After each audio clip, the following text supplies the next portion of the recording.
So, from its very inception, the United States has been a very radical experiment.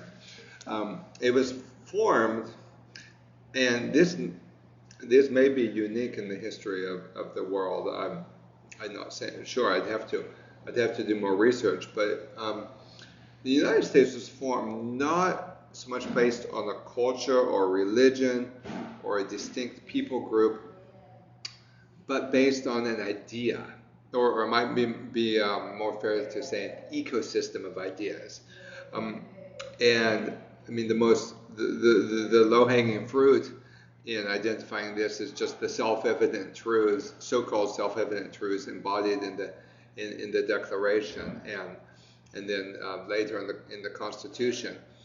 And when G.K. Chesterton visited the United States, um, he found it very odd and intriguing. He was fascinated by the idea that a nation could be based, at least self-consciously in its own self-understanding, based on a creed.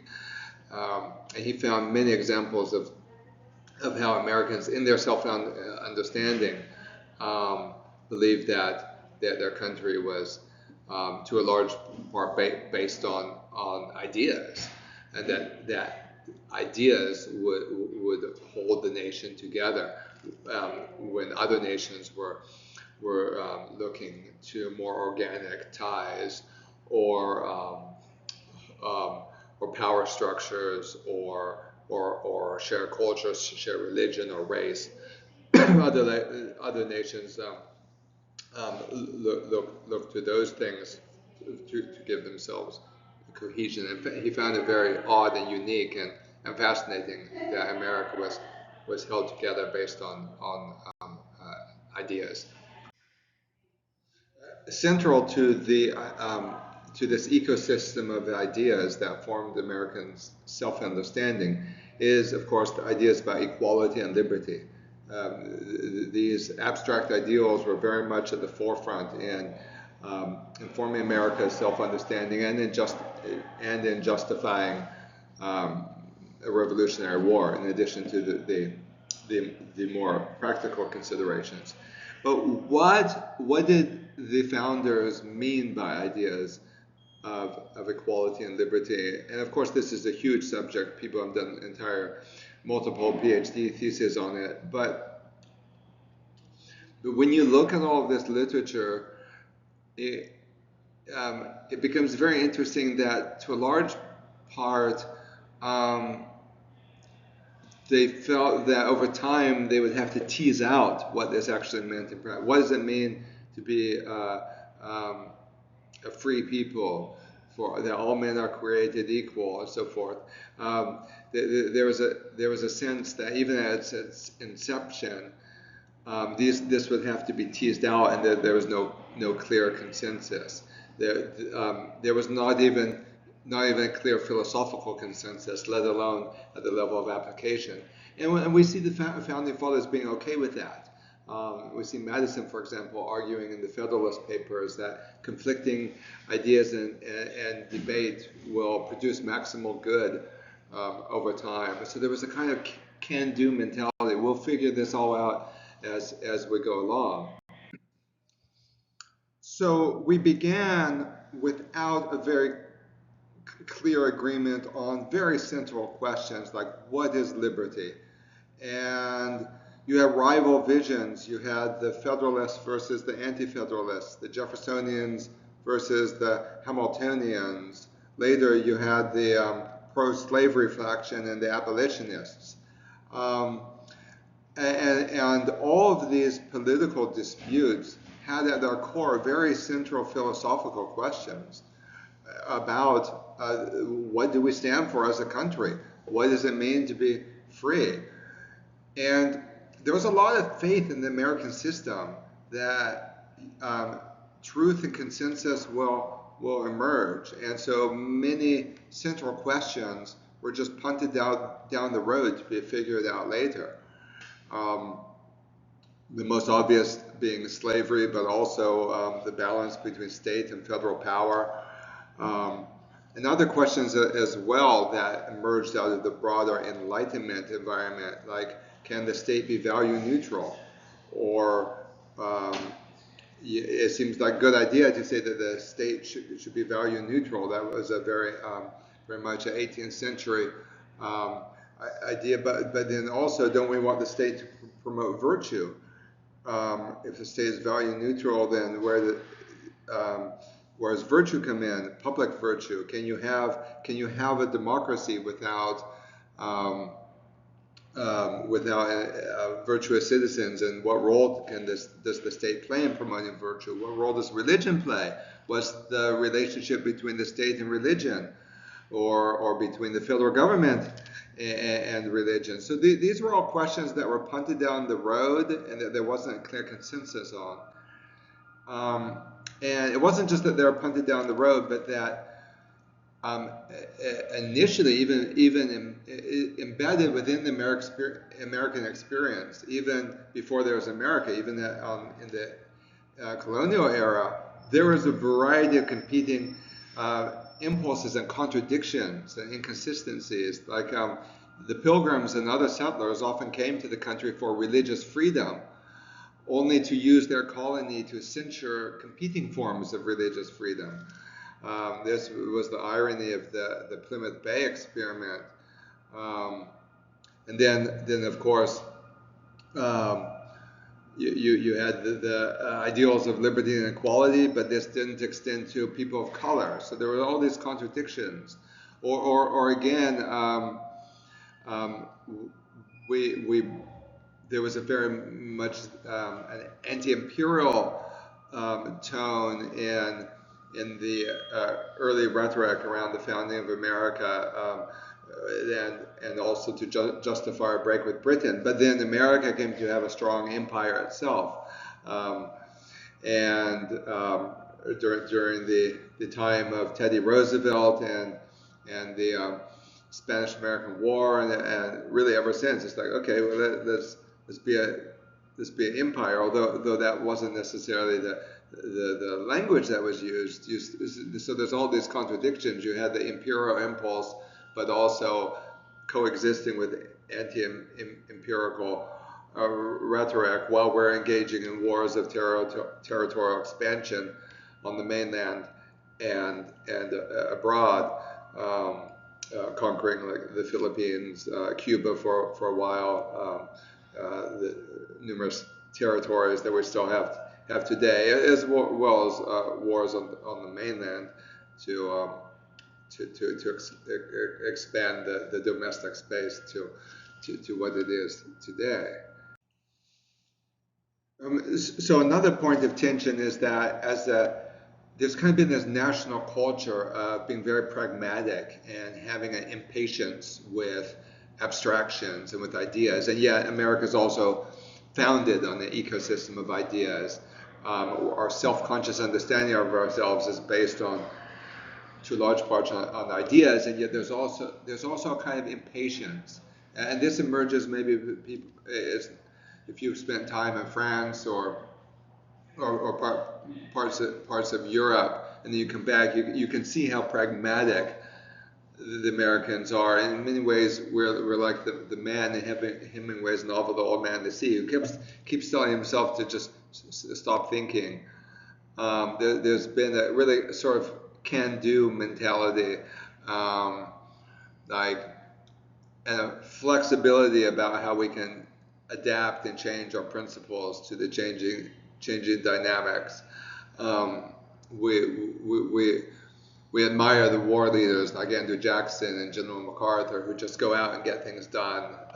Sometimes even being like the quarterback in the huddle. The coach has called for this, but at the last minute, the quarterback decides to go and do something else. That's the kind of spirit we admire in America, and it's embodied in the Westerns, are sort of a national myth. So America is just this collection of tensions and inconsistencies and contrary impulses, and many of these came to the fore in the 20th century. In World War II, but more especially more especially in the post-World War II consensus, as we enter into the period of the so-called Cold War, these questions come to the fore about what do we stand for as a nation. And then again in the war against terror, and even in some of the issues we face now, we're having to think, what do we stand for as a nation? And there's still this sense that we'll figure it out as we go along. We believe in the universality of our values, and so we try to apply them in other countries. And there's this optimism about, maybe not so much now as 15 or 20 years ago, but there's this optimism that as we apply our values in other countries, it will work. But what about when it doesn't? There was this ideological optimism in the 20th century that democracy will win out and communism must be contained. And yet many of the conflicts against communism from this time still impact the world that we live in today.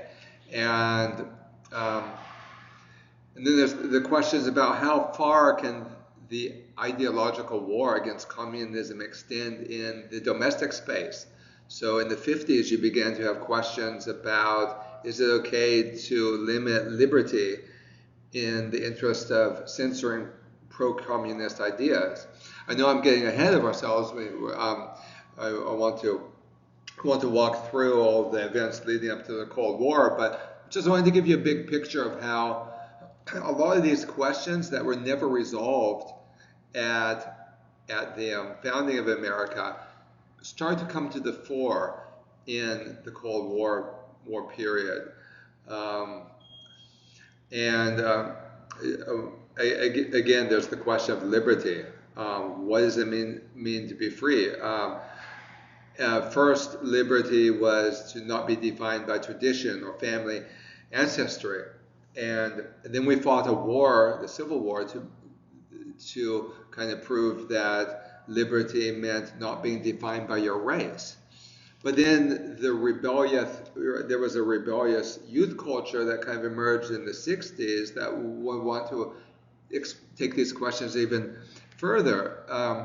Liberty, the freedom to have, to be freed from authority in new ways, with new modes of sexual experimentation that has continued to raise questions that even today about what does it mean to be truly free. And a lot of the music that starts to emerge in the 50s and more especially in the 60s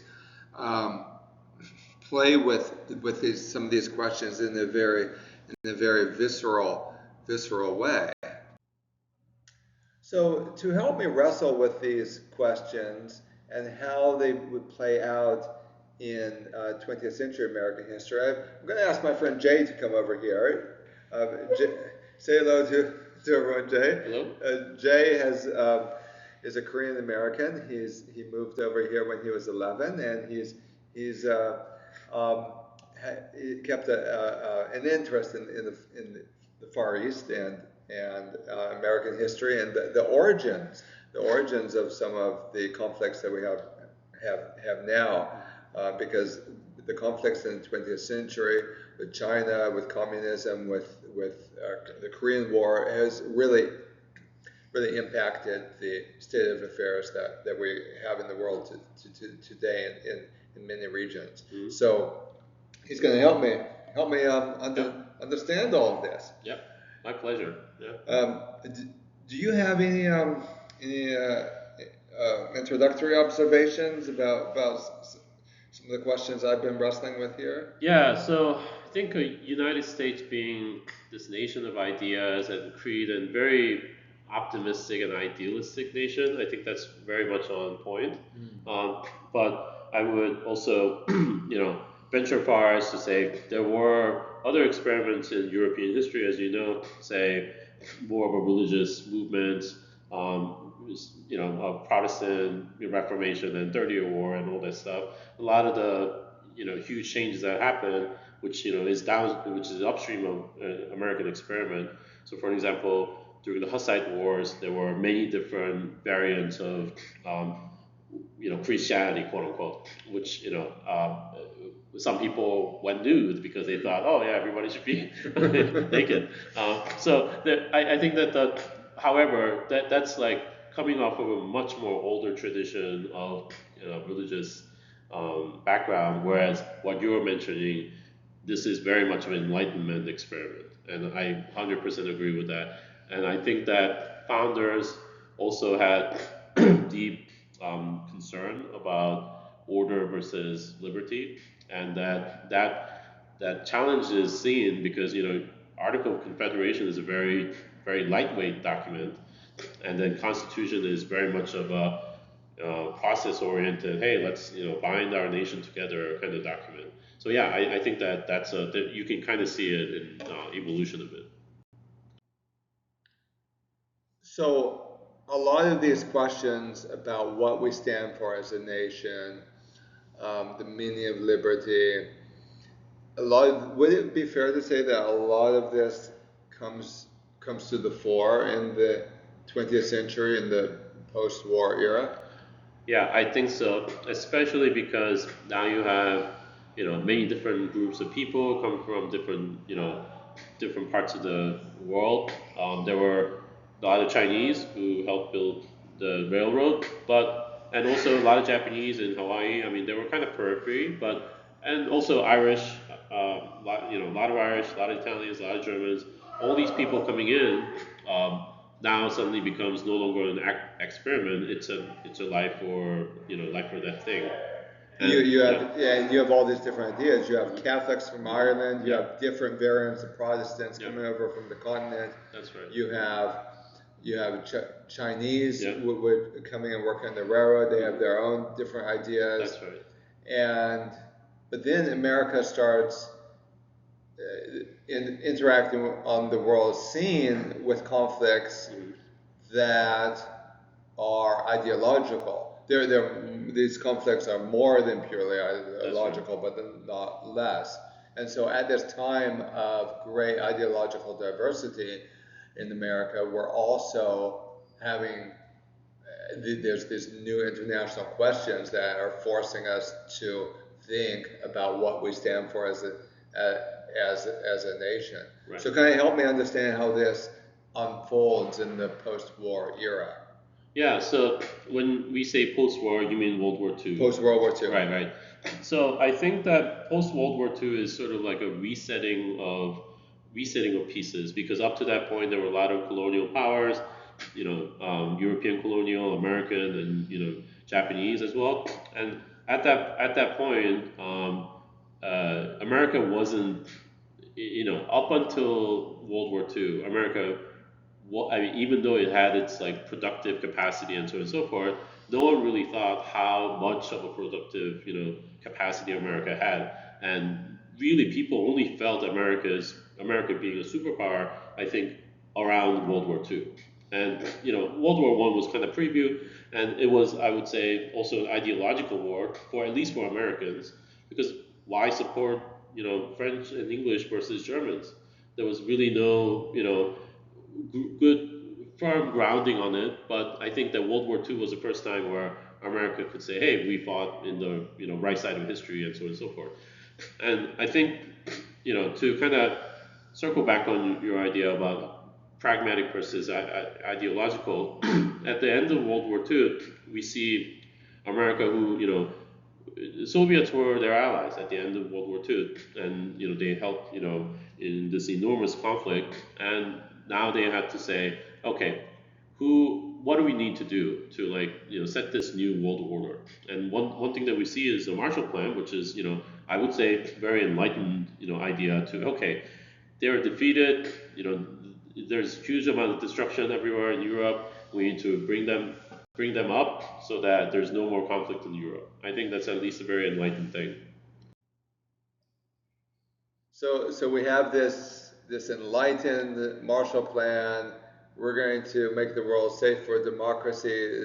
That was Woodrow Wilson's justification for entering World War I. But now, in post World War II, we're putting this into practice by we're not just rebuilding Europe for humanitarian reasons.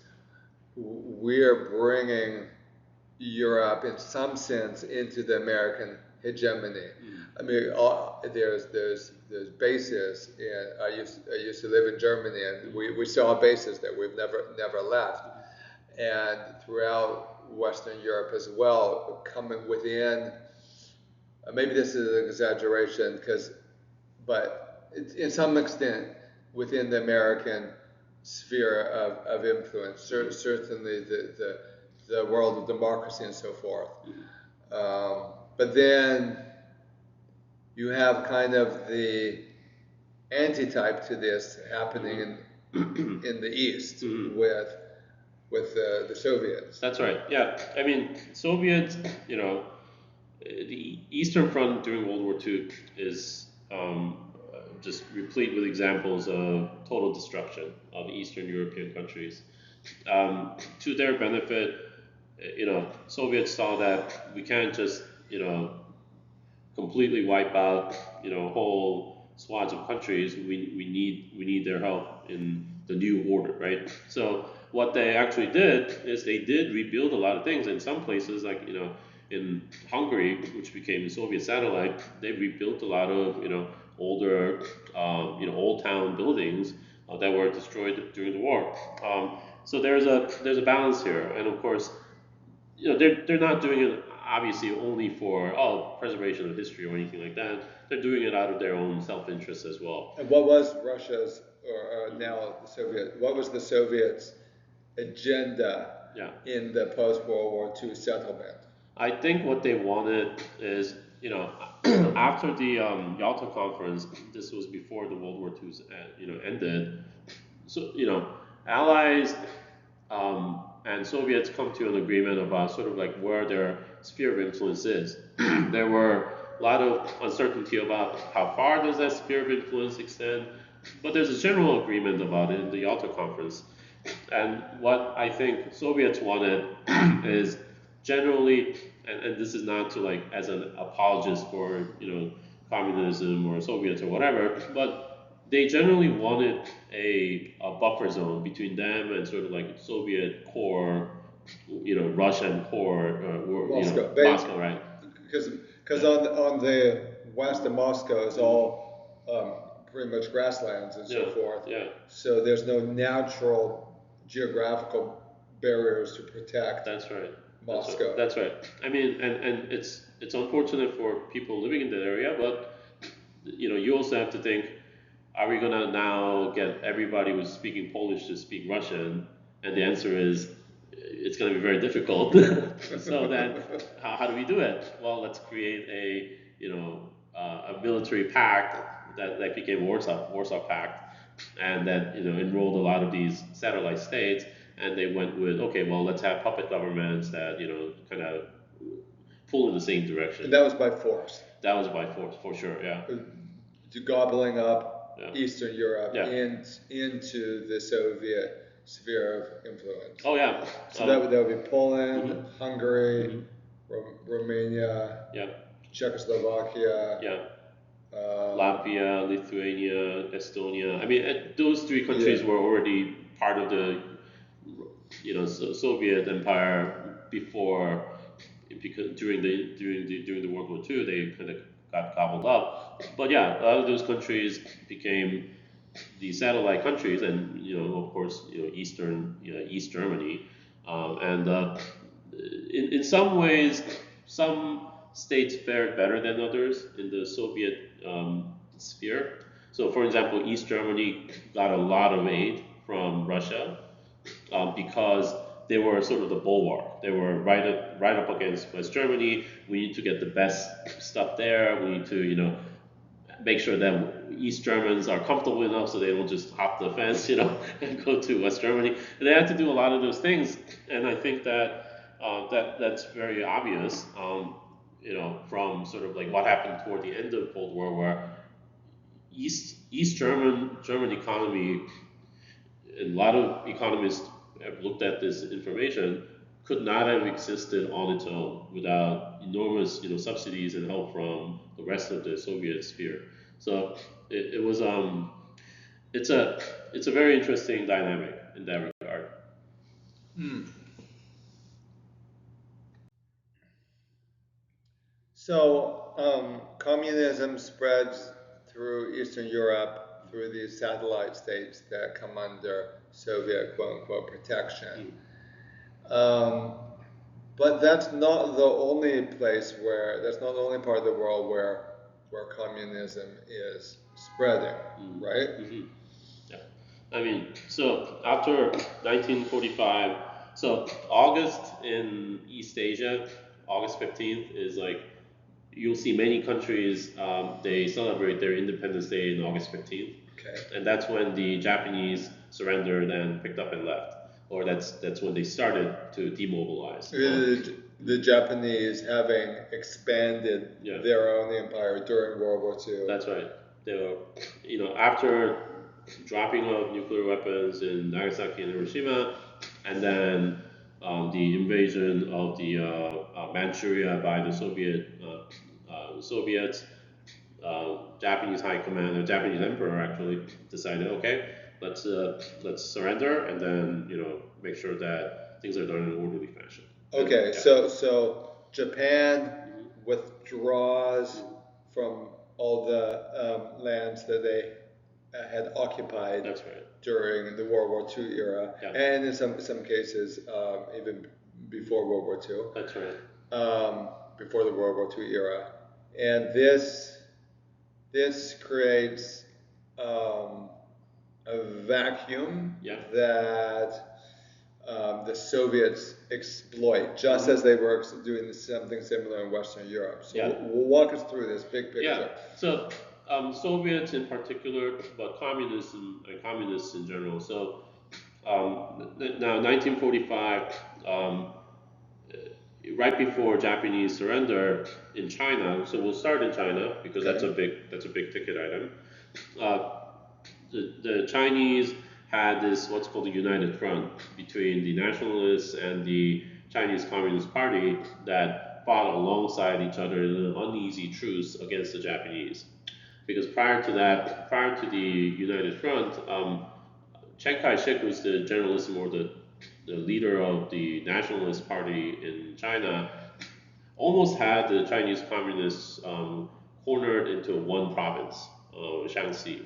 And when the what they call the Great War of Resistance began, that this was 1935, I believe, before 39 actually. So for Chinese, the World War II began in mid 30s, and their thinking is that, okay, well, we can't keep what the nationalists are saying. We can't keep watching our back for the communists to strike us when we're weak. So we'll bring them into the fold and we'll fight on the same side. Now, when they did that, they had a temporary truce. When the war was over, then everything broke down very rapidly.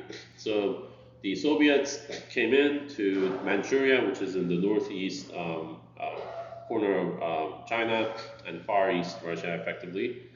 And there were a lot of industrial zones there that they took over. And then the nationalists were in control of sort of like southern part of China, and so the Chinese Civil War kicked off. And from 1945 to 1949, they fought an incredibly bloody war. It's probably most people don't realize how bloody this is, but millions of people died. This is a big war, very unfortunate. And the nationalists lost, and they evacuated to Taiwan at the end of 1949. And so now we have the is sort of like flourishing of communism in Far East. Not only that, we had in Vietnam and in Cambodia and Laos and so on and so forth. We had in Vietnam in particular, there were national resistance against the French occupying forces. Before we get to Vietnam, I want to talk about the Korean War. Let's do that. Yeah. Okay. So, swinging back to Korea, thank you for catching that. Is that so? Korea has an interesting background. So it's been a Confucian tributary state to China for many hundreds of years, close to 1500 years. A tributary state meaning It's not part of China, but subordinate in some way. Subordinate. Yeah. Okay. So it's a subordinate is a very strong word. Tributary state in China is like Chinese. They consider themselves a central kingdom or middle kingdom when people translate it, but it's more central kingdom. So they feel that they are center of civilization and everything radiates out from it. So when you talk about tributary states, often tributary states receive gifts from from China. So for example, Xiongnu, who were nomadic people, they would receive gifts so that they kind of keep out of the central kingdom.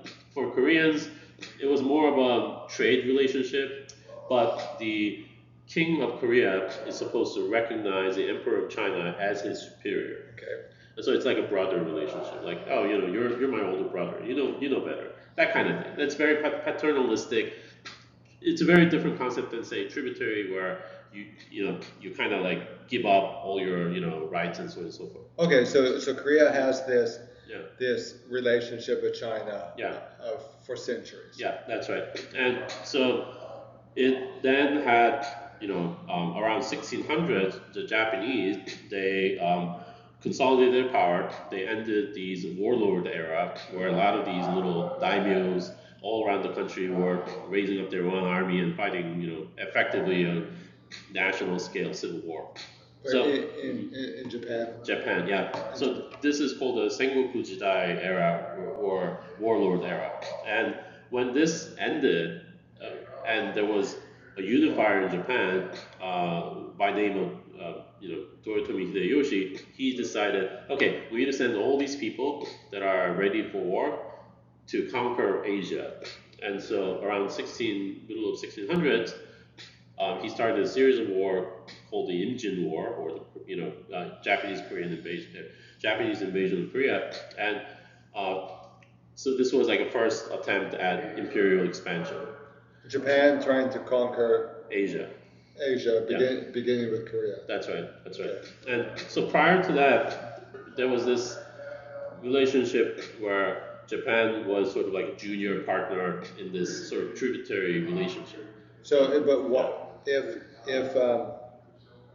given the relationship that Korea had with China, why didn't China come to their defense? They did, but only very late. So the Japanese were very good at fighting war at that point because they were fighting against each other for a very long time, and and Korea was the opposite. It had a very stable Confucian bureaucracy, government where bureaucracy was ineffective, but it kind of ran stably.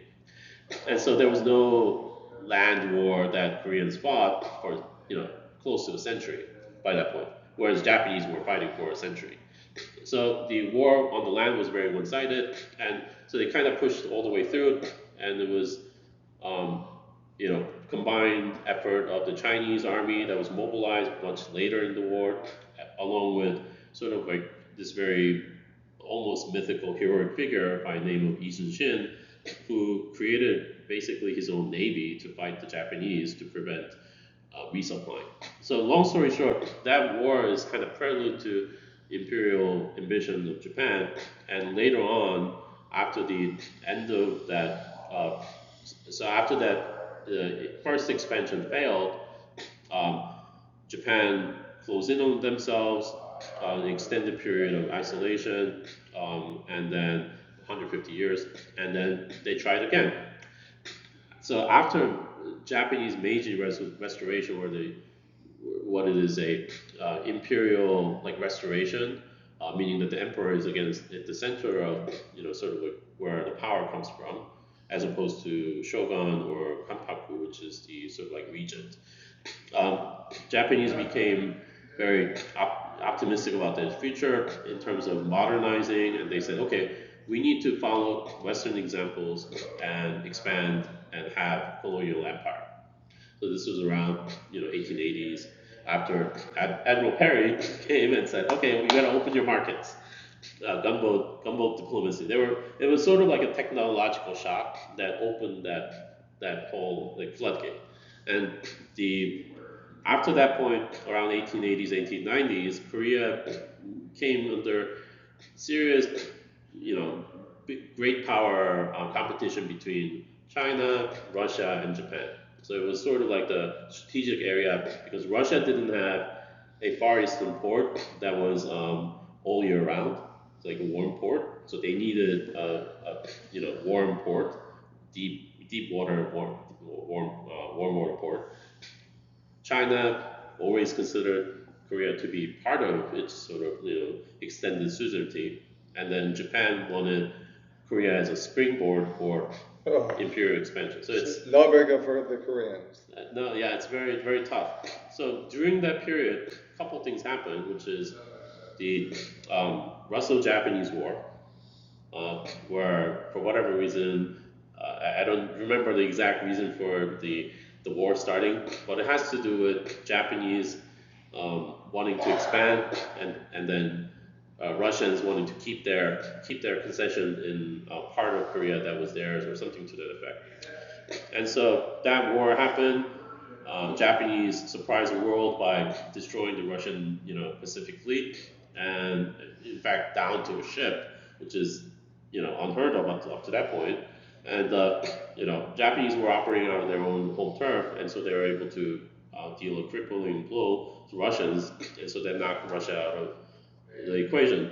And then the second Sino-Japanese War, where the very ailing Qing dynasty, China fought another war with Japan, and then China lost their sort of claim on Korea.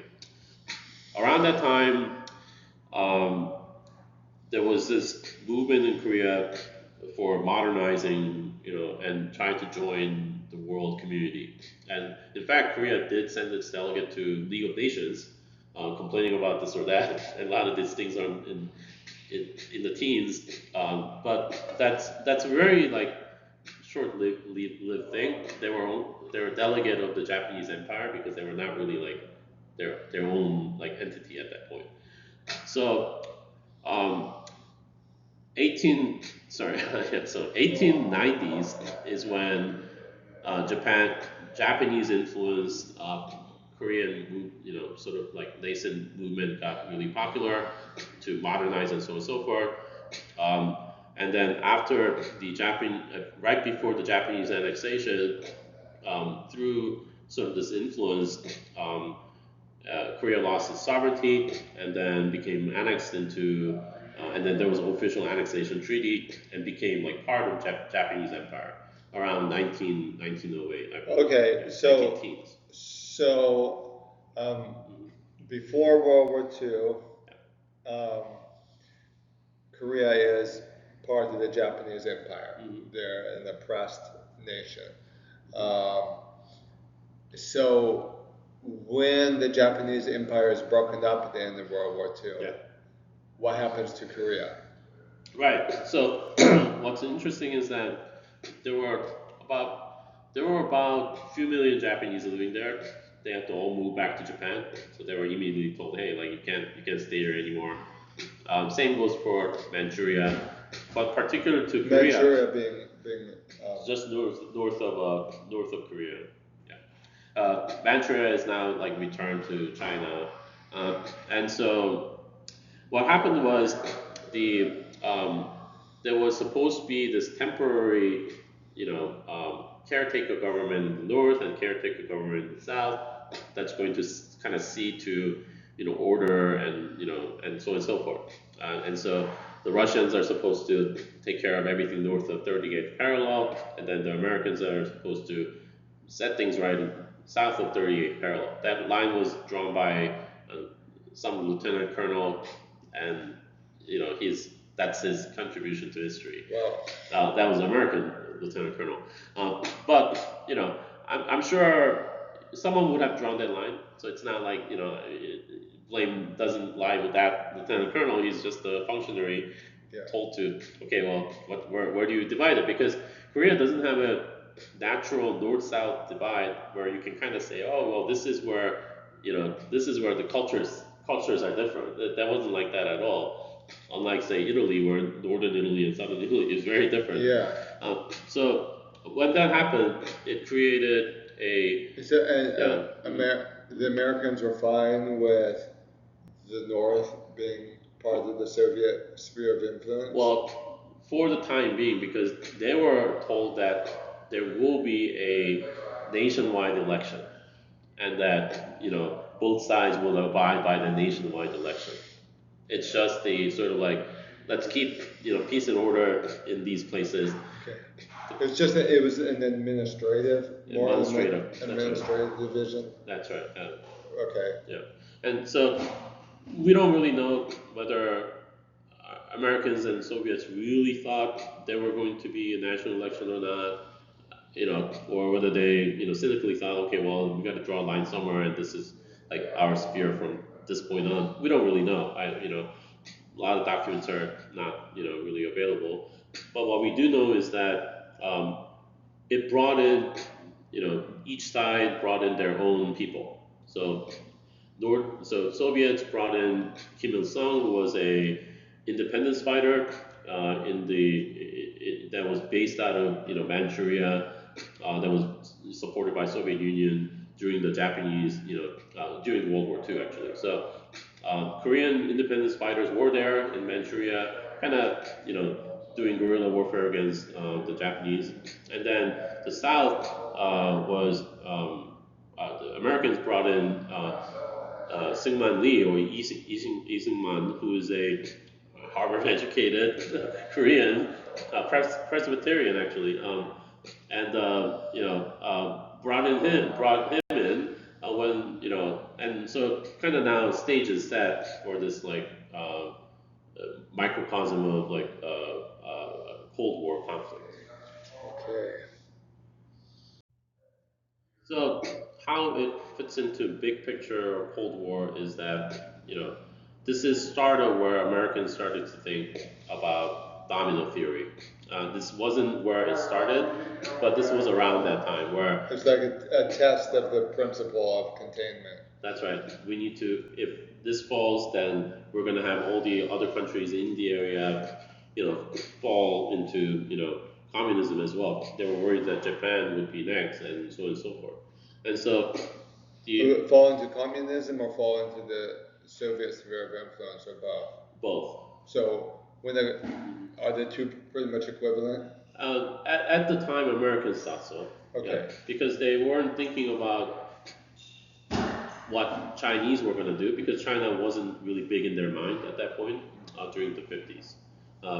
There weren't a lot of experts in that area. Not a lot of people knew what's happening, and who has the nuclear weapon. And that was like right after, I believe, or after Korean War, then that the Soviets, or around the time. I don't really remember the exact timeline, but they were a force to be reckoned with. And when you ask average American or even the policymakers, communism, Soviet Union, that's one and the same, effectively in their mind. So what happened was Soviets were very they were helping the North Koreans in a very robust way in terms of arms and arms aid and so on and so forth. Prior to Korean War, most of the industries and hydroelectric power and electricity, all of them were actually in the north. So heavy industry were all in the north, mostly agrarian south, and the Americans didn't really see Asia Pacific as a strategic theater other than Japan at that point. So there was, most of the American troops that were demobilizing were in Japan. There were practically nothing in South Korea, and aid and support and all those things were not there. So, for example, North Korea would have a lot of tanks. Yeah, sure, there were World War II tanks, but World War II wasn't that many years ago, so it was fine. South Korea, on the other hand, had no tanks in their entire army at the beginning of the war, and so there's a lot of kind of different focus. So Soviets were playing to win, Americans were not, and it kind of struck them by surprise when the war began, and in 1950. So to kind of give you a condensed version of the Korean War, the first year of war was war of sweeping maneuvers back and forth. Korea is a very small country, but at the beginning of the war, the South Korean army or ROK army were taken by surprise. The war actually began at like crack of a dawn, like 4 a.m. effectively. So it was a surprise attack, and North Koreans are very well trained. They knew how to use combined arms very well. They had a small number of aircrafts, but they were able to overwhelm and push back Korean forces. And at the very beginning, some elements of American Marine forces were sent to Korea to bolster, kind of defense, and they were pushed back as well. There were not that many of them. They fought very bravely, but they were pushed back because the firepower was overwhelming on the other side. There were not many American assets there yet. No air coverage, not a lot of them. So they were pushed all the way back to southeast corner of Korea, called the Busan Perimeter or Busan Perimeter. And this was a very compact area where both Koreans and Americans set up, artillery, forward operating bases to make sure that they were able to defend that much more compact perimeter.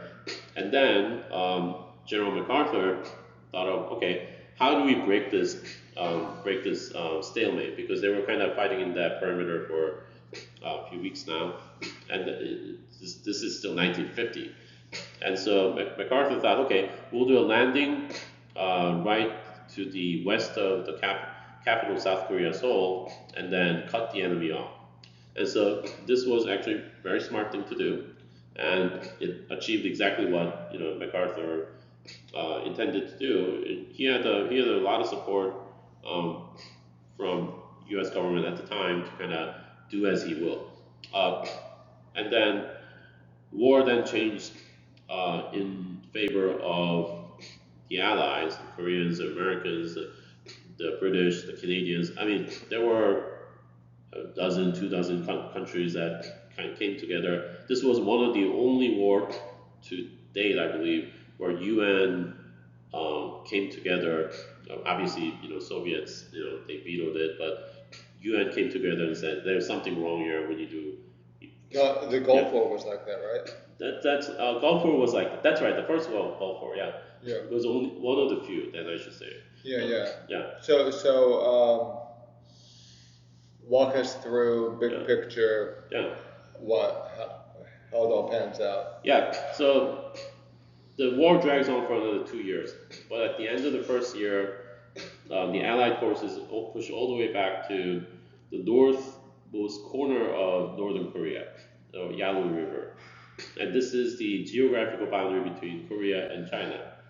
The Chinese leadership, who just finished their civil war in 1949, looks at this and says, the Americans are going to push further into China and they're going to try to unseat us from power. That's what Mao is thinking. So Mao Zedong is thinking that we are going to be next. And so during 1950, 1951 winter time period, everybody thinks that, oh yeah, war is going to be over. Unbeknownst to them, the Chinese sent vast numbers of material and men through the northern, boundary of Korea and infiltrated into much of the northern Korea. So there were units, squads, and divisions that slipped in just by foot. They weren't welcomed in. I mean, it's sparsely populated one. It's a mostly hill, and North Koreans were fine with them coming in. Most of the Korean civilians, they don't really care who wins at this point. They're very tired of this war. So China sends an enormous amount of supplies and manpower into North Korea to kind of underwrite the North Korean military. That's right, and it becomes a war that drags on for a very long time for the next 2 years. So starting in 1951 to 1953, the Chinese. So basically, a proxy war between America and China. You can say that, but Chinese were direct belligerent at this point. So they were. It's known that there were Chinese soldiers. It's not like the Chinese denied them or anything like that. Okay. So they were direct belligerents in the Korean War, and they sent hundreds of thousands people, and so they pushed back all the way to what we call now the demilitarized zone, or DMZ. So the consequence of this war is that there was no clear winner. The Korean Peninsula is still divided. North and South Korea are still technically at war, and it is at war. It's not technically at war; it is at war. Well, it's not at war. It's at war, but it's in a state of ceasefire. Ceasefire. That's right. Lasted decades. Decades, right? But there are once in a while artillery exchanges. Villages getting bombed. Ships getting sunk, and so on and so forth.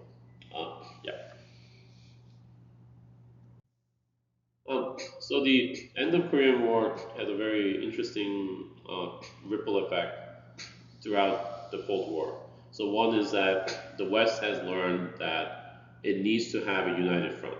I think that's like one thing that, first and foremost, that the Western allies have learned. It's not just a theoretical thing that these incursions are going to happen into their sphere of influence. It is going to happen. Two, the American attitude toward this sort of situation has become a lot more ideological in language, meaning that it's become much more ideologically coded language, meaning that we have to save people from communism, as opposed to we have to push back against communism or contain communism. It's an actual thing that there's a human element to it. And that's why you had in the communist purges, the McCarthyism and so forth in America, this crackdown against communist ideas. That's right. The communist sympathizers. Yeah. So that's where America being based on ideals, kind of. That's how it starts to get expressed in this era. Yeah, and I think this kind of leads back to at the beginning of the Cold War, America didn't know its role in the new global order. That it was okay, fine, we'll help rebuild Europe, make it stable, make it not fight each other. That's about it, right? But then, so this sort of Cold War turned hot becomes this rallying point to say from hardliners to say, you see, there are these people that are belligerent. They're going to try to take over the world. That the goal of communism is global, not just isolated into these geographical area.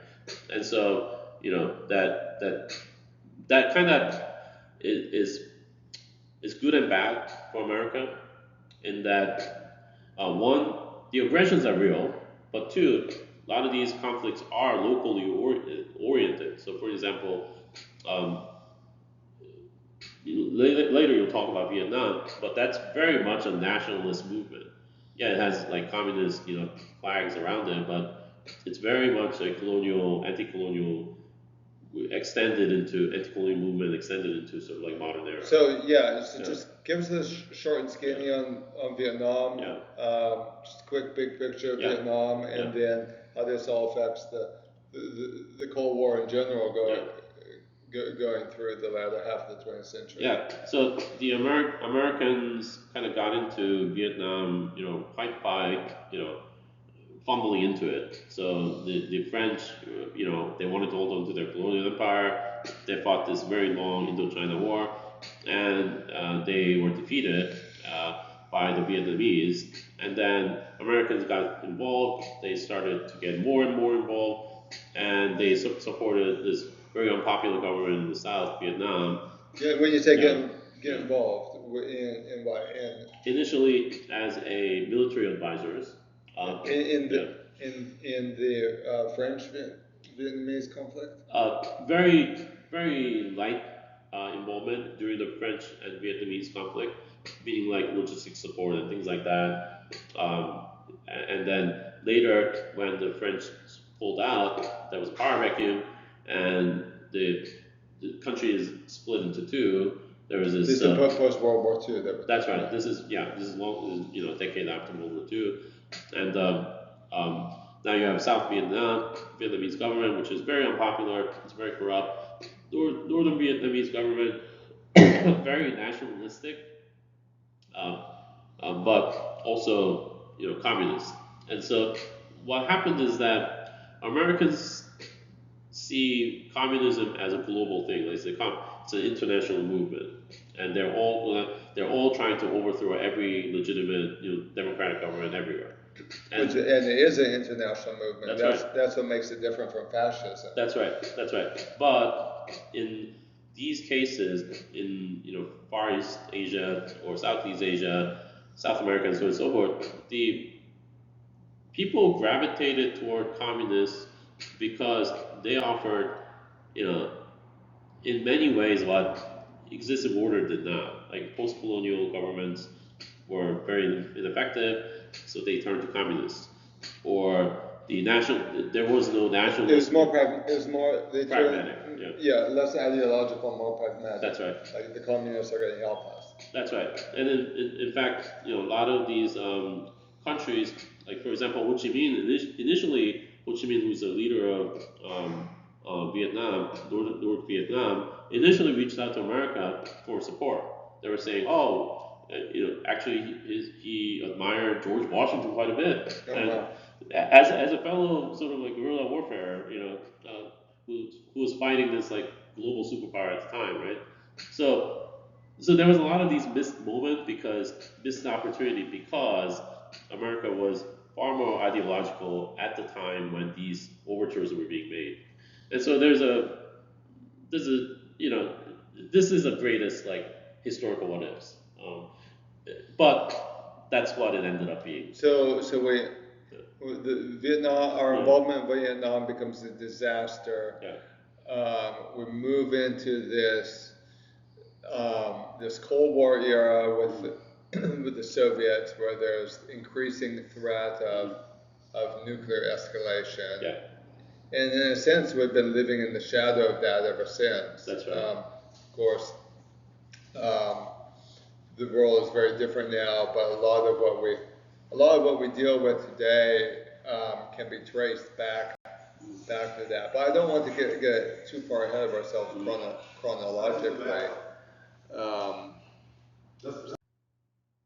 Okay, so we have to remember that all this was going on internationally in the 50s and 60s, but also you have changes that are going on in the domestic space. In America during the 1950s, there's some changes that are starting to emerge and so forth.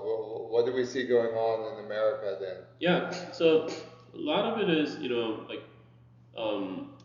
during 1930s and 40s, you had very specific kind of movies that were very empowering for women, for example, where women were regularly shown as pilots, these femme fatale type of characters, and so on and so forth.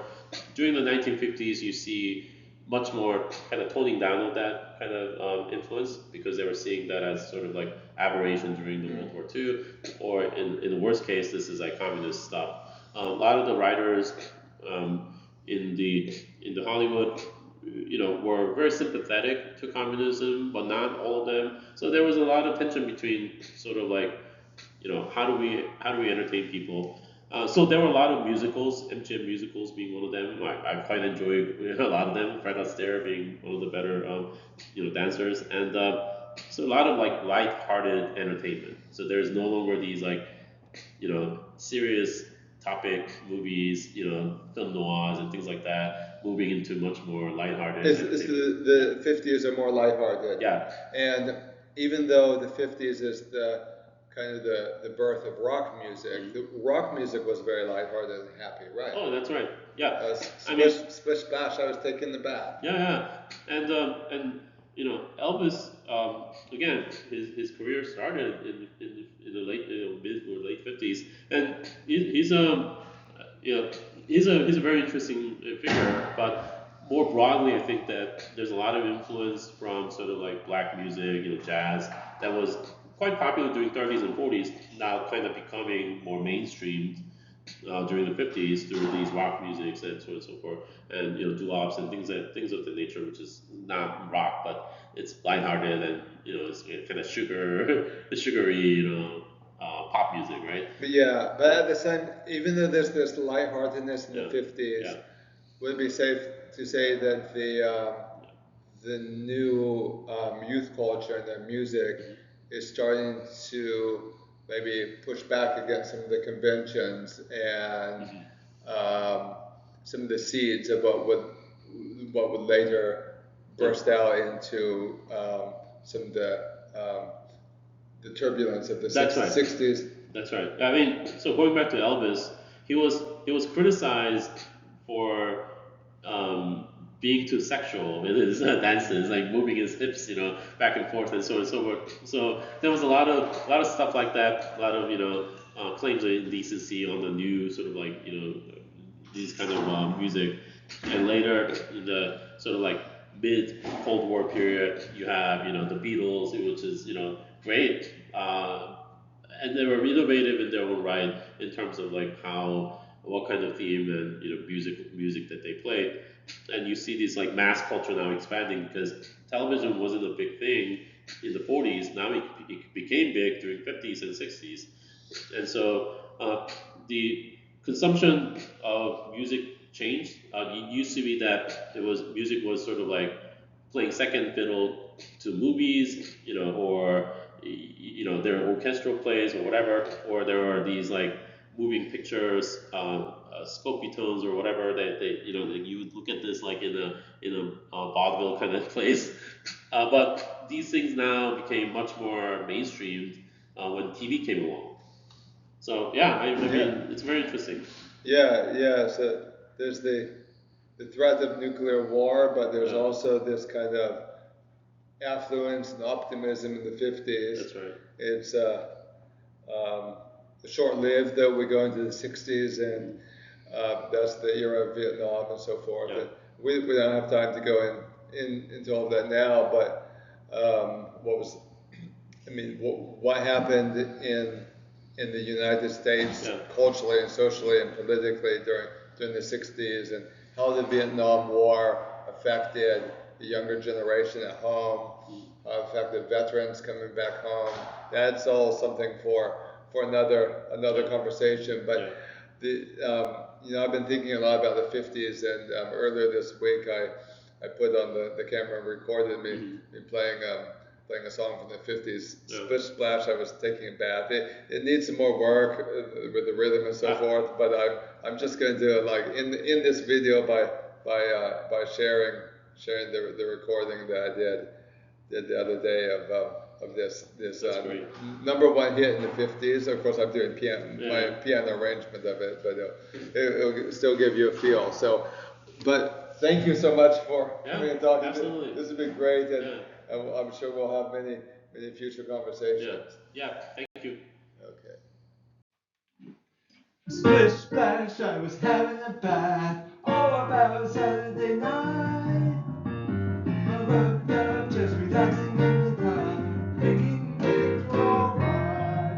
When I stepped out the top, put my feet in the floor, I wrapped the towel around me and opened the door. Splish splash, I jumped back in that bath. Oh, how was I to know that there's a party going on?